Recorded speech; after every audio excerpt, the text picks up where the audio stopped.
Hi, I'm Sharon Freeman, and I'm presenting my biography on Susan M. Schneider.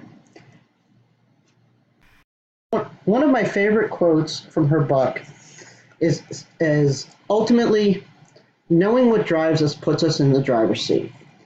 And it's used in the preface of her book, which is called The Science of Consequences, How They Affect Genes and Change the Brain and Impact Our World. And right from that, you can kind of tell that Susan M. Schneider is not your typical behavior analyst, if there is such a thing, I guess.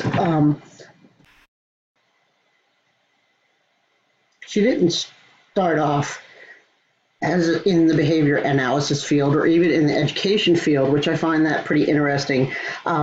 She was her bachelor's degree was in environmental engineering and mechanical engineering, and she was a straight A student from what I could tell from her bio information that I got from LinkedIn. And then her master's is actually in mechanical engineering from Brown. And so I kind of wondered, that's not really the path that you would think that somebody who was using behavior analysis would go on. And I guess the road that she's driving on isn't really straight. And I like that about her because that's kind of where I am in my career.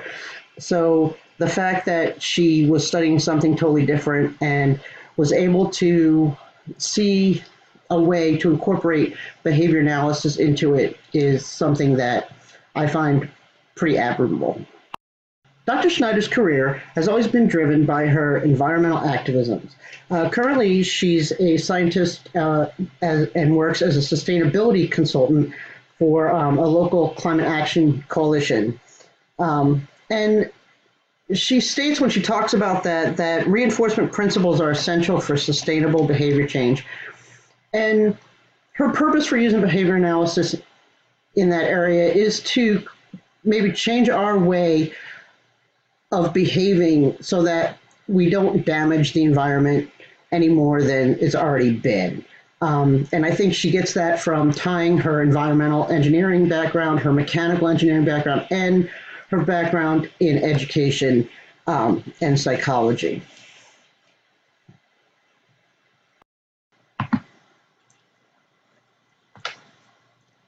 Susan's main contribution to literature has been her book, The Science of Consequences, which was published in 2012. It took her 10 years to write, and she was very busy in between. The thing that really is important about her book is that it was written for the masses. And you may ask, why is that important? Well, as many of you know, behavior analysis does not have a lot of positive messages that about it that's been seen in the media. Most of it has been from people who are detractors. And so to have something out there that everyone can understand and be able to relate to is amazing. And it was so amazing that in 2015, she was awarded the Effective Presentation of Behavior Analysis and Mass Media Award, and which is very impressive. And she's done interviews. She presents herself, and I hate to say it like this, but a pop psychology informational type interviewer. We'll see a little bit of an interview that she did in the next slide, but and she also does speaker conferences. She also does a lot of reviews of different other literature. One is that she did was a common goal for science and practice of behavior analysis, a response to Crutchfield, who had written about how there's a difference between the science of behavior analysis and the people who do that versus the people who use the applied behavior analysis, such as people who are BCBAs. And part of the gist of her paper was that we really need to work together so that the people in the field become aware of what is going on in the research so they can make sure that they're using the most up-to-date strategies. And I think that's a really big contribution.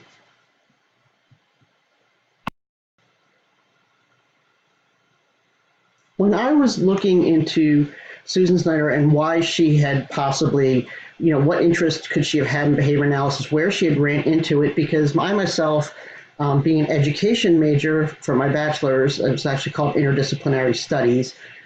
And I'd never heard of behavior analysis. I'd taken a class, theory of learning. We talked about Skinner. We talked about conditioning. We talked about various different, reinforcements, etc. But behavior analysis wasn't anything that was discussed in my class. So I found this clip on YouTube and I thought it was good. So let's listen to it, of how her interest in behavior analysis was born.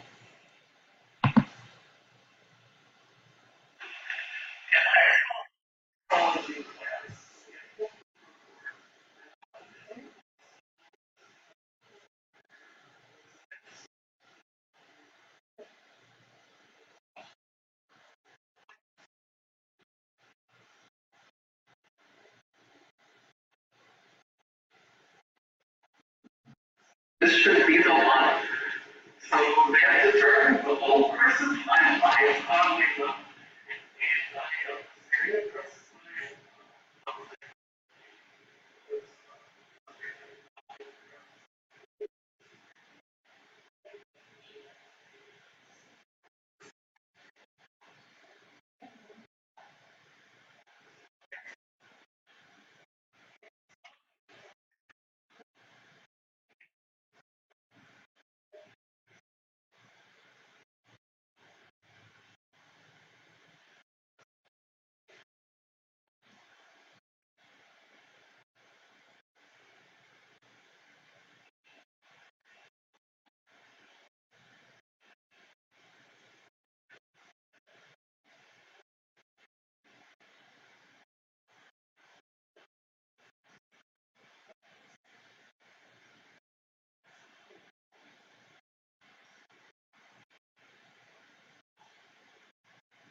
So that was pretty interesting because 1978, she was in high school.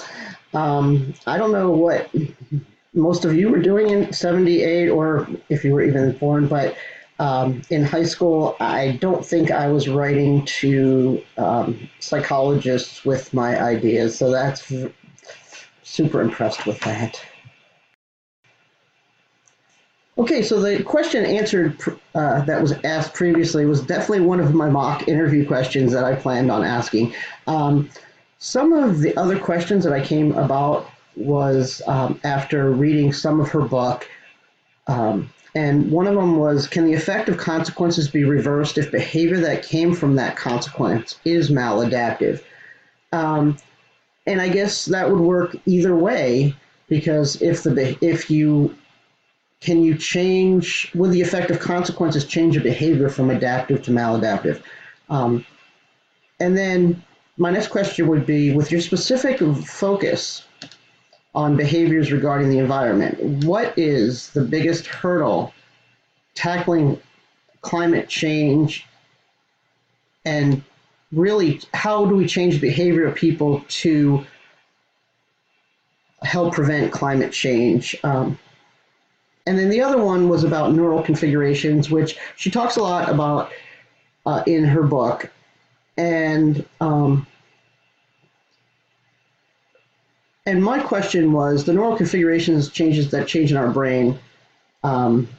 as a result of consequence from behavior, how is that different from the neural configuration changes when we are taught to do a task? Is that the same neural configurations? Do they look different? How are they similar? How are they alike?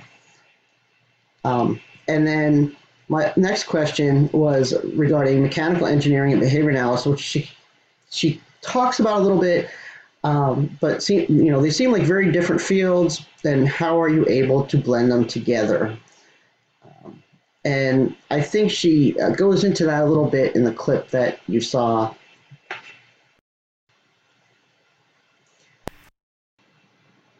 What are the implications of her work?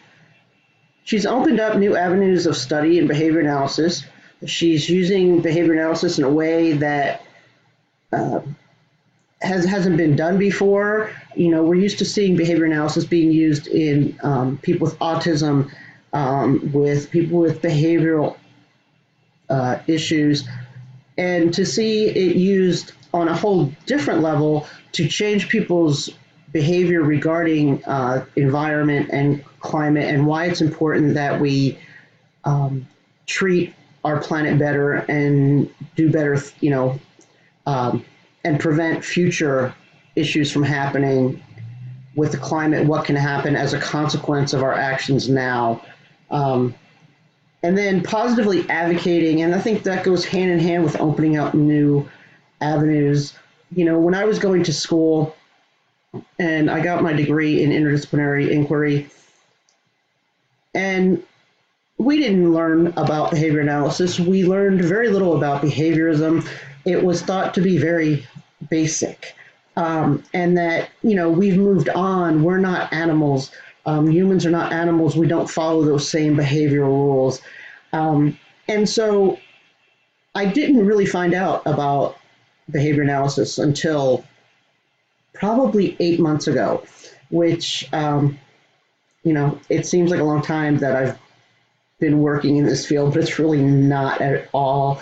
And seeing her work now and learning about her work, and how it relates to other fields makes me think of other ways that we can be using behavior analysis and other means. And I think that's, awesome that that's one of her implications, is that she's put a positive eye on behavior analysis, where previously most of the stuff that had been in the media before was mostly people who had bad experiences with behavior analysis, or people who look at what it could be used for in a negative manner, and they don't see the positive effects. And then her last implication is creating positive changes in the environment. I'm sure all of us have that issue that, hits home for them, or that's really important to them. But the fact that she's doing something about that, and she's driving that, like she said in her quote about, you basically drive, knowing what drives us puts us in the driver's seat. So that's my wrap up on her. I find her to be fascinating, and I know I'm missing the bibliography, so I'm going to add that. Thank you for looking at my video. Bye.